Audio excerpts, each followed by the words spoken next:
Here's a kind of woman who doesn't need to announce her presence, because her very stillness changes the air.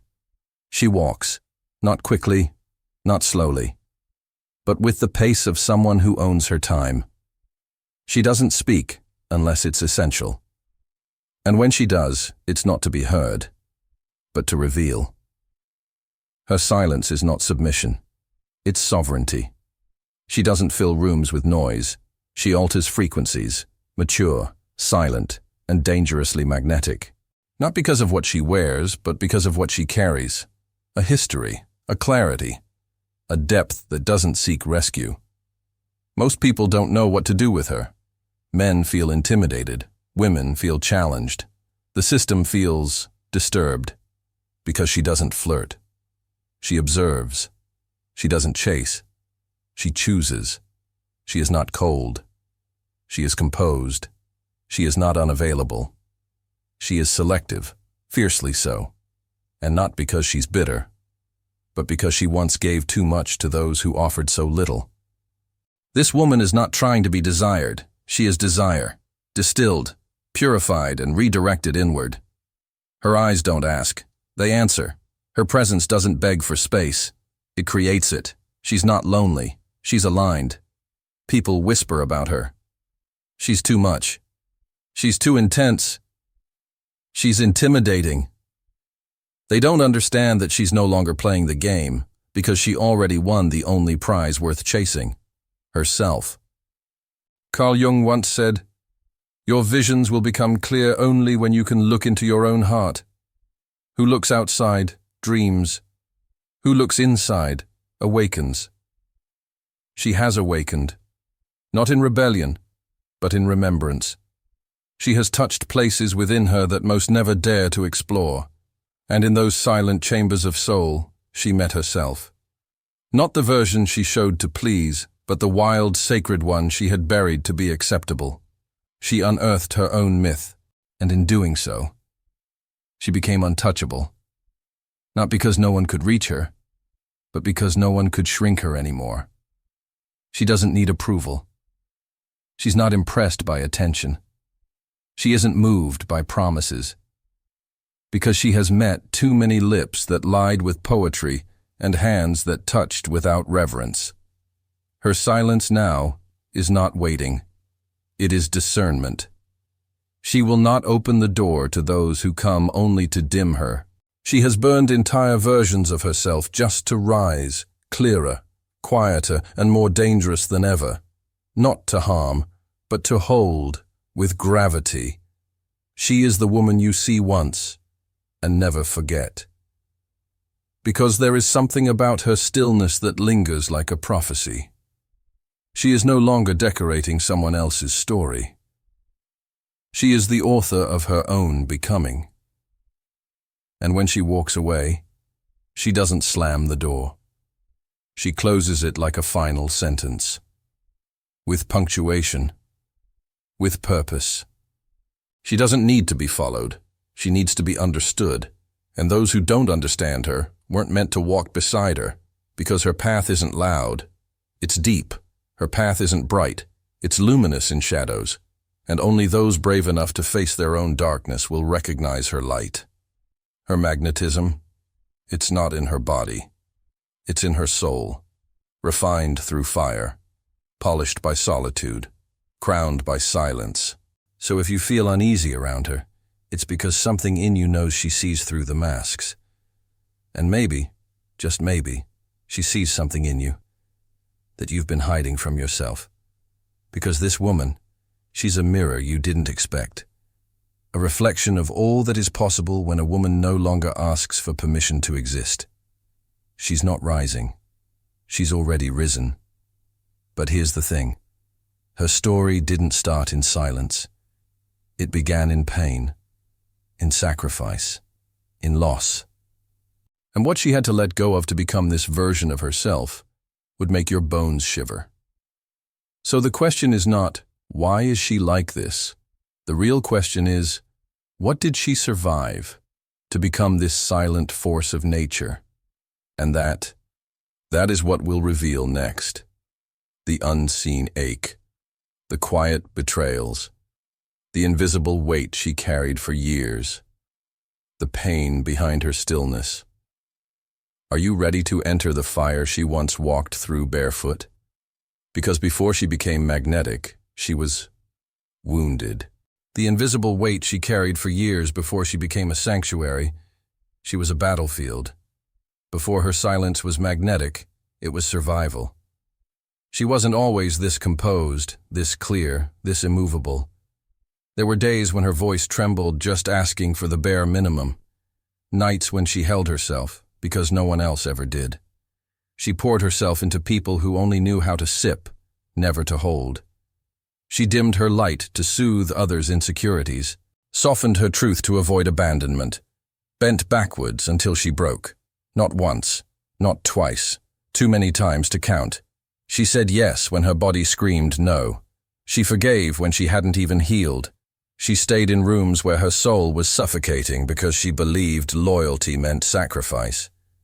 She was the helper, the fixer, the one who held the family together, the emotional shelter, the quiet savior, the one who everyone turned to, but no one truly saw. She wore strength like armor, but inside, she was bleeding. And yet, she smiled. She showed up. She gave. Until the giving became depletion. Until the smile felt like a lie. Until one day, she looked in the mirror and didn't recognize herself anymore. There comes a moment, silent, unannounced, when a woman realizes she has been too loyal to the wrong narratives. That being needed isn't the same as being loved. That being busy isn't the same as being alive. That being chosen by others means nothing if she hasn't chosen herself. And that moment broke her. But it also became the seed of something greater. Because rock bottom, for the woman who dares to awaken, is not the end. It is the beginning. She started saying no, not with anger, but with clarity. She stopped explaining her boundaries, stopped apologizing for her truth. She no longer cried in bathrooms just to seem strong at the dinner table. She stopped saving others at the cost of losing herself. That pain, the ache of being unseen, the weight of emotional debt, the exhaustion of performing peace while drowning, that pain became her teacher. Carl Jung said, "Until you make the unconscious conscious, it will direct your life and you will call it fate." She had lived by unconscious patterns, nurtured to neglect herself, trained to serve, conditioned to endure. But now she sees. That pain didn't destroy her. It stripped her. Of illusions, of expectations, of everything false. What remained was raw, was real, was radiant. Now she doesn't respond to old names, to familiar manipulations, to subtle guilt. Because she knows her peace is not up for negotiation, her energy is not free to access, her presence is a privilege, not a default. She remembers now what she once forgot. She was never meant to be everyone's source. She was meant to be her own sun. And it was precisely that pain, ignored, minimized, gaslighted, that became the map back to herself. But here's what they don't tell you. There's a belief she had to bury, one that shaped everything, until it broke her, a belief that kept her quiet, compromised, sacrificing. And it's time to name it. That will be the next unveiling. The belief she shattered to finally become free, to become magnetic. The belief she had to bury to be free. She didn't wake up free. She woke up tired. Tired of shrinking, of smiling through silence, of being the good woman, the agreeable one, the accommodating one, the one who always understood. She had been fed the myth since girlhood. Be soft, and they will love you. Be nice, and they will stay. Be patient, and they will change. But they didn't. They loved her until she had needs, stayed until she had boundaries, praised her until she said no. And so she learned to perform. Love, kindness, compliance, a choreography of sacrifice. Behind every "I'm fine" was a volcano of unmet needs. Behind every "whatever you want" was a burial of her own truth. Behind every patient smile was the quiet grief of self-erasure. She was not born this way. She was shaped by culture, by silence, by inherited wounds. Taught to believe that love was something earned by disappearing gracefully. And so she became good at vanishing, in conversations, in bedrooms, in her own reflection. Until one day she looked in the mirror and couldn't find herself. She was a mosaic of everyone else's desires, a collage of shoulds, and in the center of that obedient masterpiece was absence. Her absence. She had been worshipping a false altar, the idea that being chosen was the highest form of worth. But Carl Jung once said, "The most terrifying thing is to accept oneself completely." And when she finally did, it unraveled everything. Because to accept herself, she had to bury the lie. The lie that being needed was the same as being loved. The lie that her value depended on her usefulness. The lie that she had to earn peace through pain. And so she began the descent, into the body, into the bones, into the grief of all the times she said yes when everything in her screamed no. She remembered the times she betrayed herself for the sake of harmony, the times she remained silent to preserve false peace, the times she endured, not out of strength, but out of fear.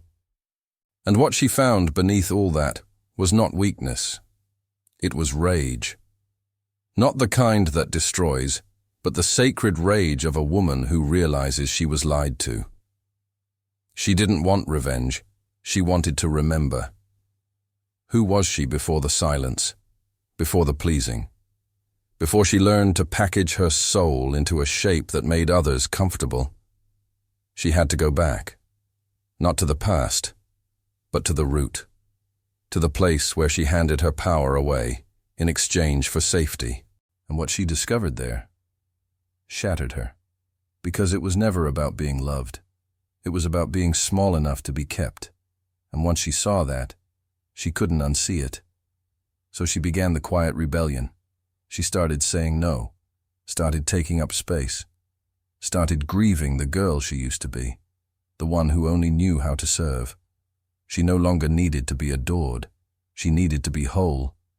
She stopped adjusting her volume to make others feel bigger, stopped apologizing for her intuition, stopped dimming her knowing to protect fragile egos. And as she stopped performing, people left. But so did the noise, the guilt, the exhaustion. What remained was her, and it was enough. She used to believe that being alone was a punishment. Now she knows it is a homecoming. She used to believe that love meant sacrifice. Now she knows love begins with presence, her own. She dismantled the altar where she once worshipped validation, and built a new one in the sanctuary of her own soul. She remembered. She was never too much. They were simply not enough to meet her depth. She isn't cold. She just refuses to set herself on fire again to keep others warm. And now, she walks differently. Not with arrogance, with certainty, not to be seen, but because she finally sees. Her solitude is no longer silence. It is song, a deep, sacred rhythm that only those who have met themselves can hear. And to those who say she's changed, she answers, "I didn't change. I returned." Returned to the woman she buried under years of pleasing. She is no longer available for roles that ask her to vanish, no longer interested in love that demands her dimming. Her peace is priceless, her presence is earned, and her power is no longer hidden. But this transformation didn't come from reading books. It came from walking barefoot through the fire of her own story. And now, she doesn't just survive. She stands, not to fight, but to radiate, not to defend, but to embody, not to explain, but to be. But here's the question. What exactly happened inside her that turned the wound into wisdom? What ancient force did she awaken when she stopped begging for love and started becoming it? We've seen her fall. We've seen her rise. But now, we must meet what was always there beneath it all. The archetype that lives inside her. The myth she carries in her marrow. The unconscious force that shaped her silence into sovereignty. The myth she carries in her bones. Inside every woman who awakens in silence, there is a memory that was never taught but inherited. A knowing not learned from books, but etched in ancestral pain. A language not heard with ears, but vibrating beneath the skin. Carl Jung did not speak of myths as fiction. He spoke of inner realities, so deep they can only be accessed once the ego finally grows quiet. And in that space, the dark womb of her own soul, she heard. She heard the call of something ancient, something vast, something that didn't ask for words, but for surrender. It wasn't a voice, it was a knowing. As if all the women who came before her whispered at once, "Awaken, remember who you are, come home." She didn't know the path, but she knew she could no longer live from the outside in, so she began to walk. Barefoot, raw, vulnerable, stepping on memories that weren't only hers. She saw the pain of her silenced mother, the self-sacrifice of her grandmother, the exhaustion of her great-grandmother who loved without being loved. She carried it all in her blood, without ever having chosen it. And that's when she understood. This wasn't just about her. It was about all of them. Jung said the collective unconscious is made of primordial images, archetypes that live in us, even when we deny them, even when we forget. And there, among the ashes of who she no longer was, one of those archetypes began to rise. The wild woman. The one who listens before reacting, who feels before she speaks, who needs no justification, because she simply is. She was not born to please. She was born to remember. And by remembering herself, she reclaims all those who were erased. The woman who lives within her now doesn't measure her words to avoid hurting. She measures energy, and stays only where there is truth. She's not here to be understood. She's here to be loyal to her soul. And that in itself is a radical act. She doesn't reject love, but she no longer begs for it, because she now knows this. Love that demands your emotional amputation is not love. It's a contract. It's a prison wearing perfume. And she was not born for chains. The archetype pulsing through her now is the woman who is integrated, the one who sat with the shadow, who looked her fear in the eyes, who danced with absence until it became presence. She doesn't isolate. She retreats. To listen. To cleanse. To remember. What you see in her eyes is not arrogance. It is ancestry. It is the weight of hundreds of stories that she was called to interrupt, and she accepted. Jung said, "What you do not bring to consciousness appears in your life as fate." She chose to change fate, her own, and that of those who will come after her. But first, she had to die. Die to the versions of herself who were pleasing. Die to the loves that weakened her. Die to the girl who did everything just to avoid being left. In the fire of awareness, she burned the old name. And what rose from the ashes wasn't a new woman. It was a woman made whole. She no longer fits in the outlines society drew. She no longer smiles out of obligation, no longer bows to empty promises. She recognizes, she chooses, she silences. She is the archetype of the sovereign, not because she rules over others, but because she has learned never to betray herself.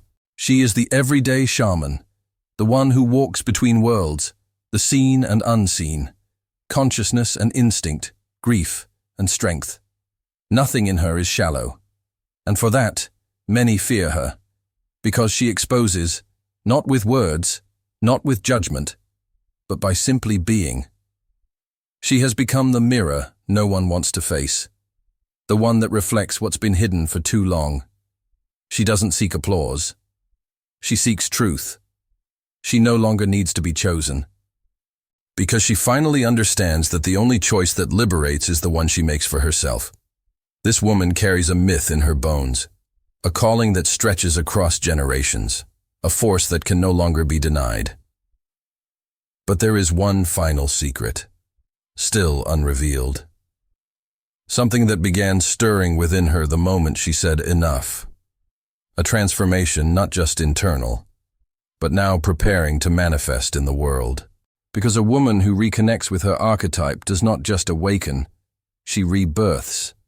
And what happens when that woman, with all her clarity, all her sacred shadow, all her fierce maturity, decides to stop hiding? The world may not be ready, but she is. And that is what comes next. The rebirth of the protagonist. The moment she stops resisting and starts fully living. Because the true danger of an awakened woman is not in what she says, it's in what she no longer accepts. Are you ready for her rebirth? Or would you rather linger a little longer with this woman who, by remembering herself, reminds us all of who we've always been? She is no longer who she was. And that changes everything. It didn't happen in a single moment.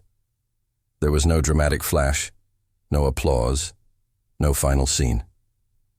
Her rebirth came quietly, like a tide rising slowly in the dark, reclaiming every shore she once gave away. There was no need to declare it, no need to prove it, because this time it wasn't for anyone else to see. It was for her. She no longer introduces herself the same way, because the woman who used to speak was often just trying to be accepted. Now, her silence introduces her. Her eyes, her choices, her refusal to explain carry more truth than 1,000 words ever could. She is no longer interested in playing roles. The fixer, the healer, the always available, the one who holds everyone together while quietly falling apart. No, that woman has died. In her place stands a woman who doesn't just survive the fire, she becomes it. Not the destructive kind, the clarifying kind, the fire that burns away illusions, guilt, codependency, the fire that clears space for what is real to finally breathe. This reborn woman doesn't seek revenge. She seeks restoration, but not for anyone else, for herself. She gives back what was never hers to carry. She returns borrowed guilt. She drops inherited shame. She sends back expectations that were never aligned with her soul. This woman doesn't apologize for taking up space anymore. She doesn't shrink to make others comfortable. She no longer makes herself digestible for people who were never hungry for the real her. Now she knows. Peace is her natural state. And anything that disrupts that has no place in her sacred field. She is not in a rush to love again. Not because she's guarded, but because she now understands. Love is not urgency. Love is recognition. And until that recognition arrives, not in the form of charm, but in the form of truth, she waits. Not passively, but actively, creating, becoming, rooting deeper into her own skin. The love she wants must match her clarity, must be able to hold the weight of her silence, and still not flinch. Because she no longer wants to be adored. She wants to be met, seen, felt, not just touched. And if that never comes, she is at peace. Because now she knows. Her life was never about being completed. It was about being revealed. This rebirth changed everything. She no longer entertains conversations that leave her empty.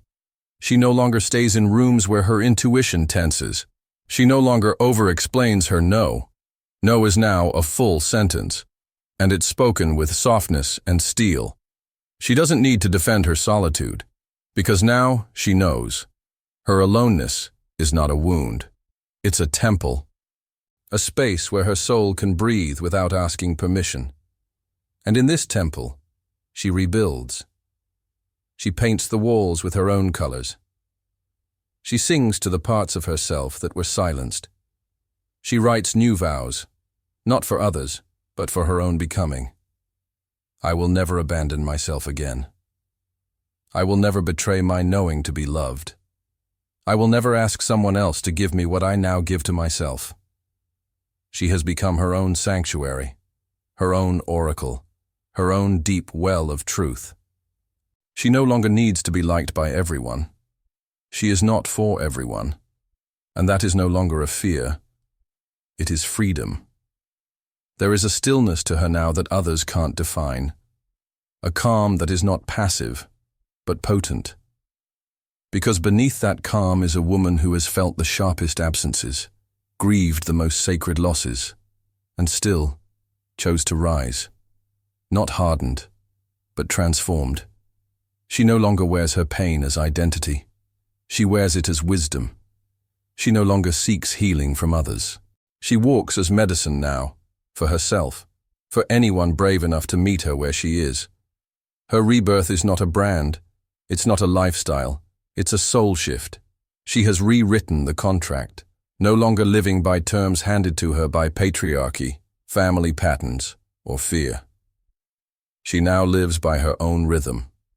She has stepped out of the old narrative that said she needed to be softer, quieter, more grateful, more forgiving, less intense.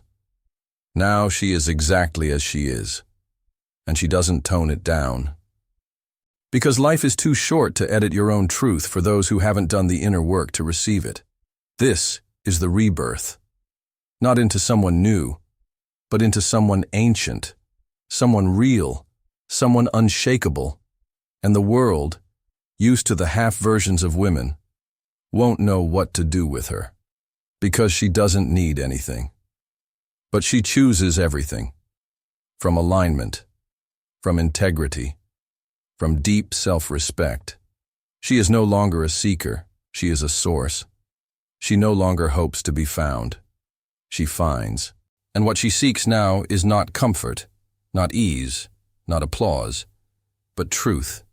Truth in connection, truth in presence, truth in the quiet spaces where the soul finally breathes. She is no longer asking, "Am I enough?"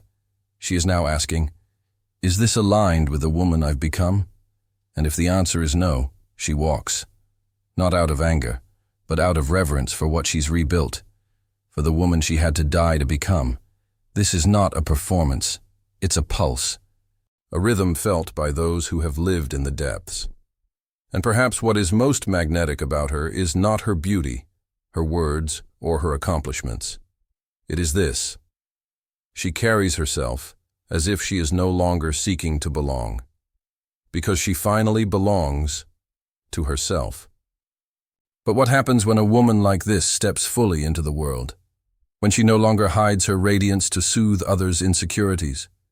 When her silence speaks louder than most people's noise? What happens when she decides to not just live, but to lead? That is what we will explore next, because her power is no longer internal. It's ready to rise, to shape the world, to protect what matters, to illuminate without apology. She no longer needs to be saved. She only wants to be seen. There comes a moment in the journey of an awakened woman when words fall short. Not because there is nothing left to say, but because what lives inside her now cannot be translated without distortion.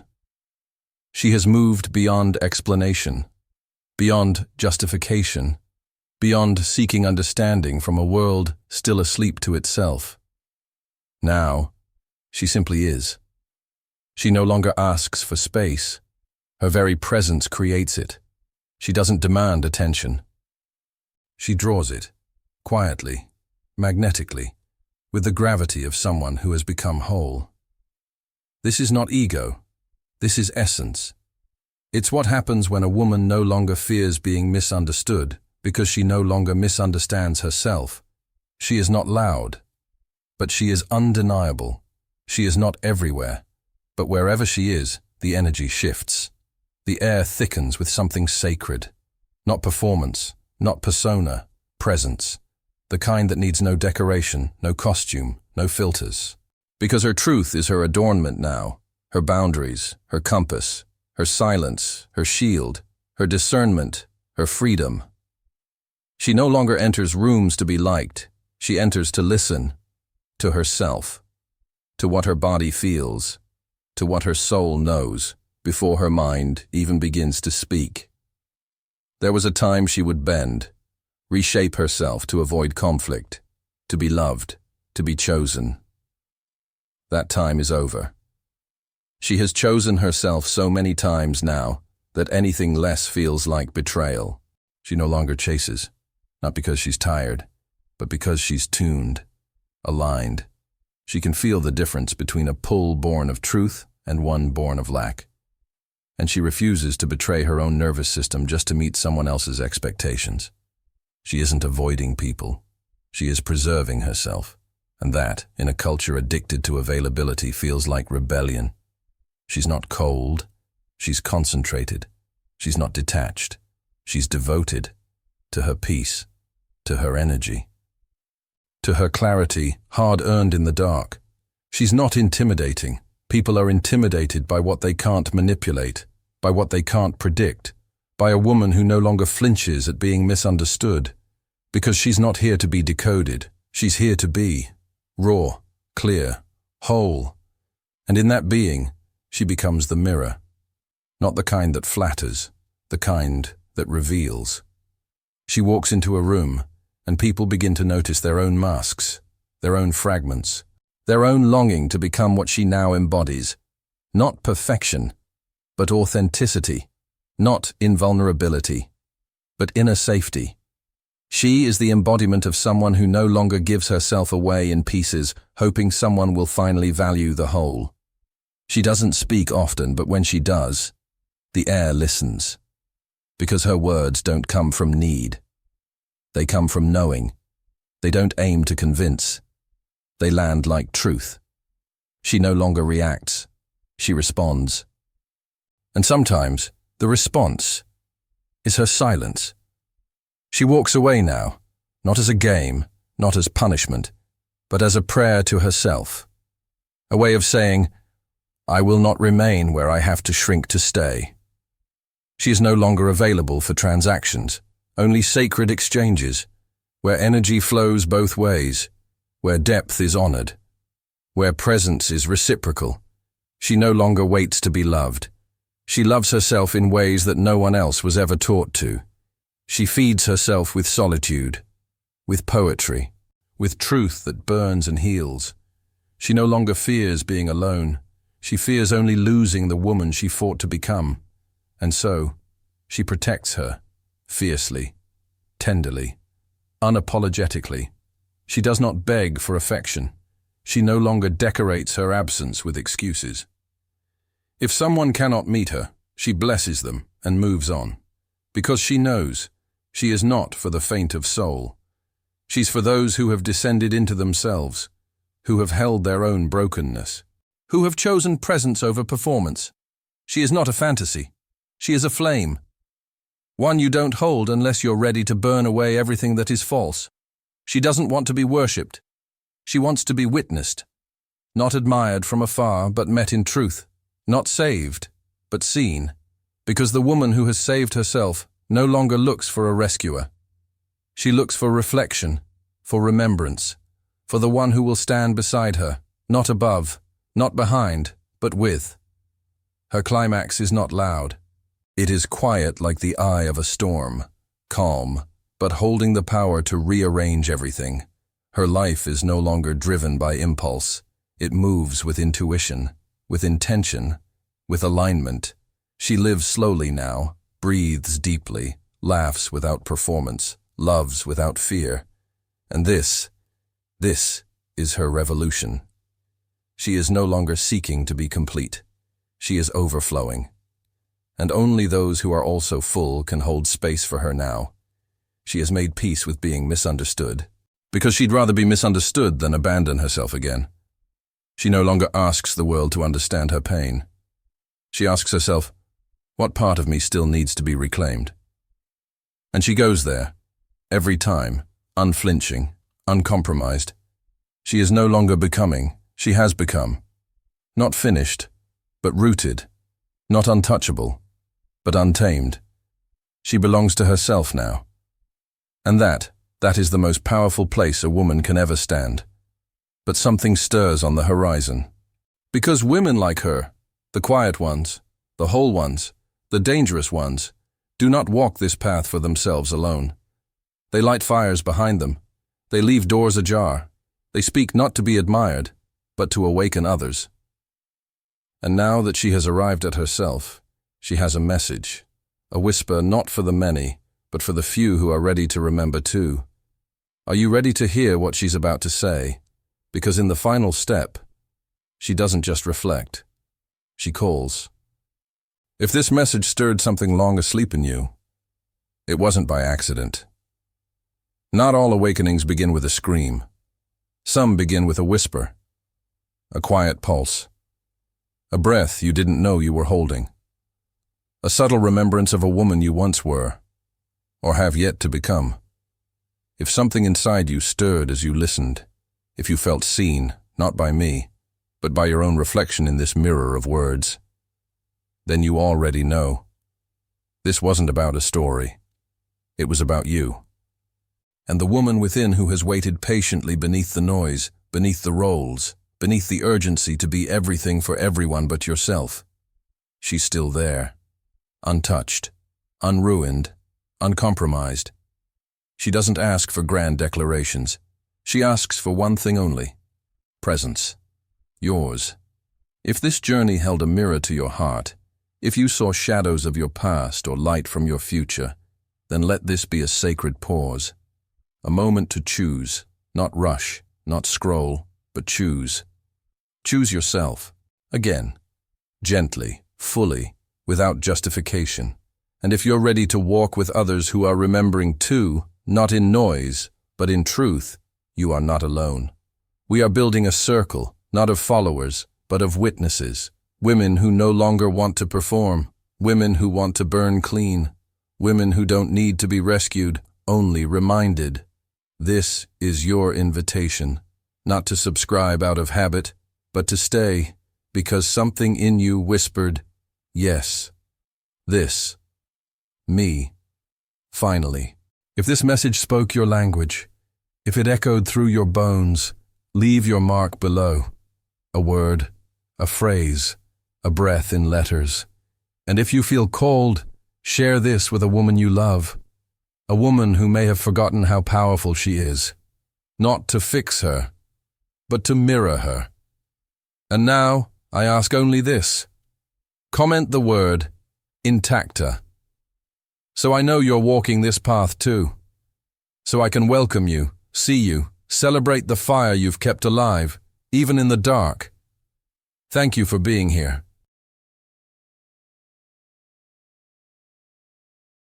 For remembering, for choosing presence in a world that sells performance. And if you wish to stay close, not by impulse, but by intention, subscribe. Only if it feels like truth. Because in this space we don't follow. We return to ourselves, to each other, to the woman we've always been becoming. Intacta, unbroken, unfolding, unapologetically whole. I'll see you in the next offering. Until then, stay close to your silence. It knows the way.